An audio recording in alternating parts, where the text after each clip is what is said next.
Hey, who is this dude? Shattering the rookie record for receptions in his first 2 games, 5th round rookie Puka Nacua currently leads the entire league in catches. Spreading 270 yards across 27 touches, Puka's possession prowess has given Stafford a new safety blanket, remaining in rhythm through the read and reception. With the offense able to move the chains, it's been methodical with some beautiful play design. McVay has been in his bag, and Stafford in rhythm is one of the best out there. And it's even led to the breakout of another young receiver. But first, let's start it off with Puka. With Cooper Kupp currently sidelined, Matthew Stafford needed a new pair of hands to rely on, and he's found a connection with Puka Nacua that has them completely in sync. Working almost entirely underneath, Puka has shown an incredible natural ability for understanding zones, reading the defense exactly how Stafford does. Here against the 49ers, he's lined up as the X receiver, but in a condensed formation, making it easier to attack the middle of the field. In the extended red area, the 49ers will drop into a cover 2 to try to make Stafford hold it. But his connection with Puka has this out fast, allowing the receiver to lower his shoulder and bring up second and short. Rewinding, Puka is running a drag matched with a vertical release from Higbee to create traffic if it's man coverage. But with his eyes up, Puka can read the zone clearly, and he knows to hitch his drag up right over the ball. And that is exactly what Stafford is expecting, and has the ball out while Puka is still making his turn, creating time for him to lower his shoulder for some yards. And here it is against Seattle. Again, from that condensed spot close to the tight end, he's running that shallow cross, and seeing the linebacker basically with his back to him reading the far side slot, he knows this is zone, and he's going to have that underneath middle wide open to hitch up and give Stafford an option. Both are in sync again, allowing Puka to put his head down for the first. This ability to read the coverage and break off his route has made him excellent at the choice route.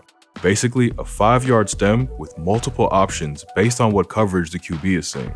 The motion here reveals a pretty clear cover 4, and with that much space in front of him, he knows to just turn around and be right there for Stafford.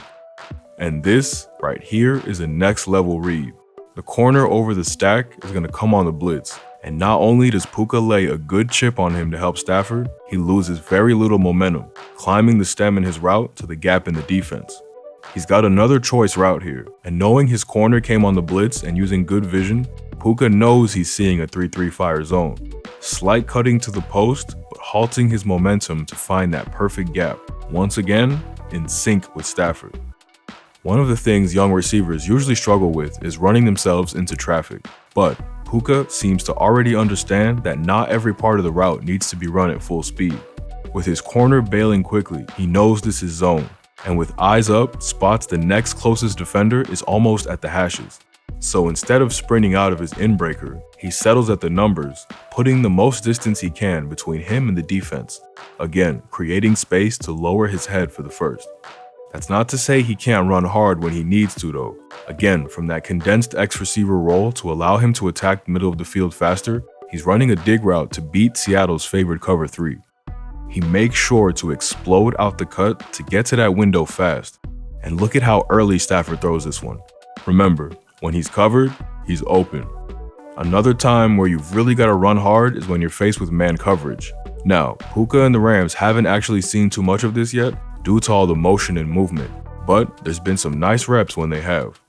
Facing one of last year's top rookies, Tariq Woolen, Nacua knifes him on the slant for the first down. Stalling with the stutter step, Puka gets him to open up as if he's got the fade, and as soon as he sees the punch coming to guide him boundary, he swipes it away, timing his left foot jab in sync with the swat, crossing up Woolen and creating space for the slant ball. Stafford puts this low, and Puka just moves the chains. With the long third down this time, the Rams are going to create a trip bunch off the Tutu Otwell motion, aiming to pick on that right boundary. Tutu's motion will telltale on the Seahawks' man coverage, and his wheel route will clear out the boundary for Puka to run his corner route into. Making sure to stem slightly inside to hold the safety, he gets over the top of Michael Jackson's leverage to open up a narrow window to the boundary.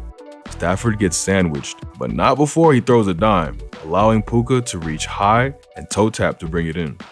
And building on great work to read a defense, 17 shows the ability to adjust to beat man when the defense makes him the hot read. Dre Greenlaw is originally lined up in front of him, But as Stafford calls the cadence, he starts moving towards him and gives away the blitz. With the safety over the top of him, Puka knows this is man and just turns his choice route into a slant, finding the open pocket of space and moving the chains. When he's got the ball in his hands, he's got really good strength for a receiver, able to shrug and bounce off incoming defenders to get strong yards after the catch.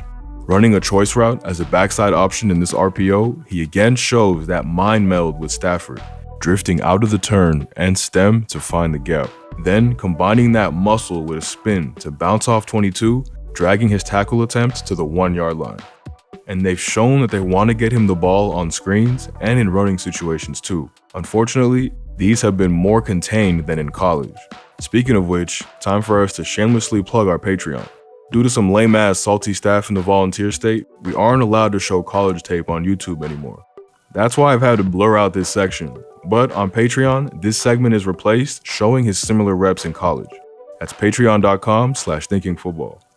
Another big part of his game, and a big reason he's probably won so many reps, is his blocking.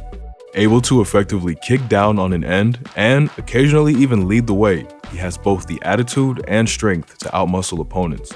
Heading the tight right bunch here, Puka has the task of kicking down on the defensive end, allowing his left tackle to pull and lead block for Kyren Williams. Getting in under the armpit, Puka knocks his momentum into the center's attempted cut block, sending bodies cascading across the grass and a lot of blockers out on the edge.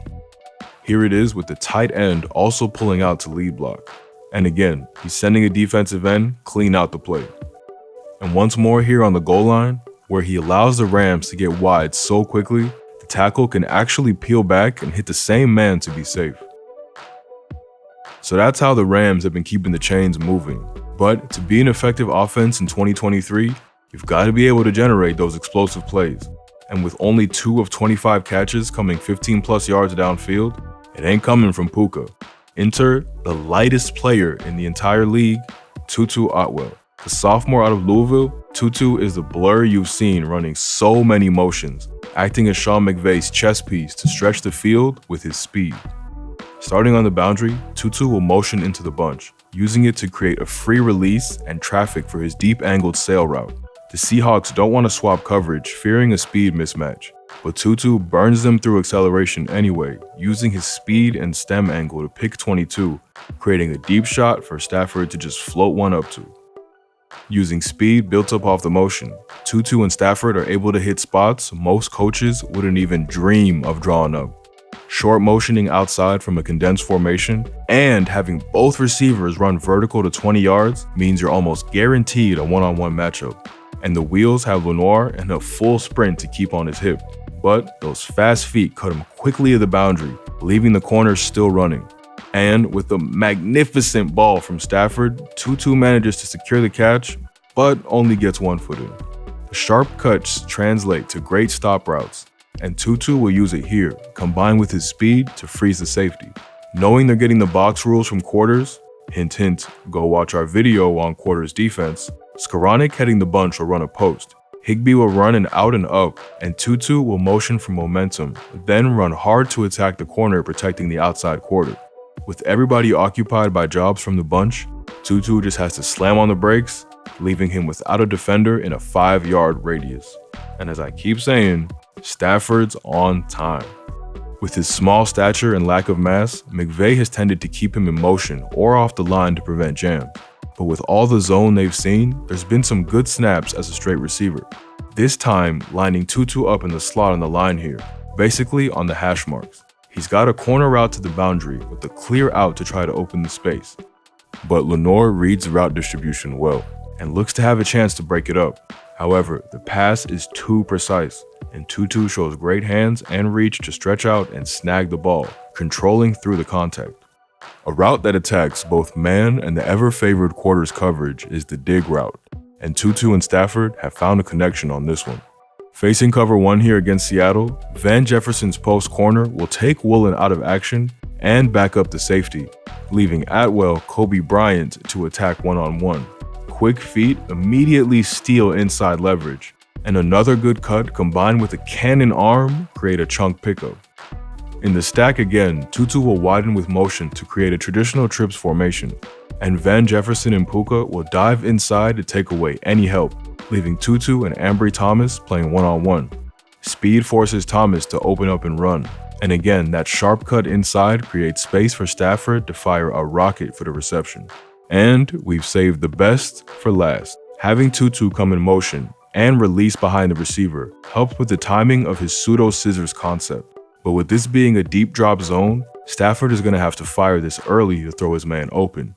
And that he does, releasing with Tutu still in his break, allowing him to cut his way open through the gap for another big game. So it's been a lights out offense to start the season, with only a couple of blips stopping them taking San Francisco, who is maybe the best team in the league, right to the wire. So will this continue? I think yes, but with a few key questions. Firstly, how does the reception distribution change when Cooper Kupp gets back in the mix? Currently, Puka Nacua is responsible for 43% of the Rams' offense, the highest percentage through the first 2 weeks since Vincent Jackson had 50% back in 2013. And that is just completely unsustainable. The Triple Crown winner is likely going to take away many of these possession targets. And when it comes to quick screens and bubbles, Kupp is definitely going to eat into these with his lack of effectiveness so far. Another thing which may see him lose targets in Kupp's return is his drops. For as well as he's been in reading the defense, the hands at times haven't always been there to match. There's at least 2 drops that are fully on him, but another 3 or 4 snaps where the ball hits him in outstretched hands and can't be brought in.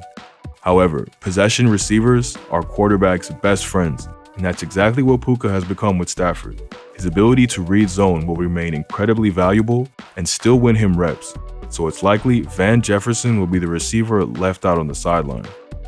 25 receptions in 2 weeks is a hell of a stat line. Now, let's see how he does with 2 weeks of tape on him and 3 very strong defenses coming up. Thanks for watching. If you enjoyed this video, catch the extended version over on our Patreon at patreon.com/thinkingfootball, or check out last week's video on how McDaniel has the Dolphins offense cooking. Take care.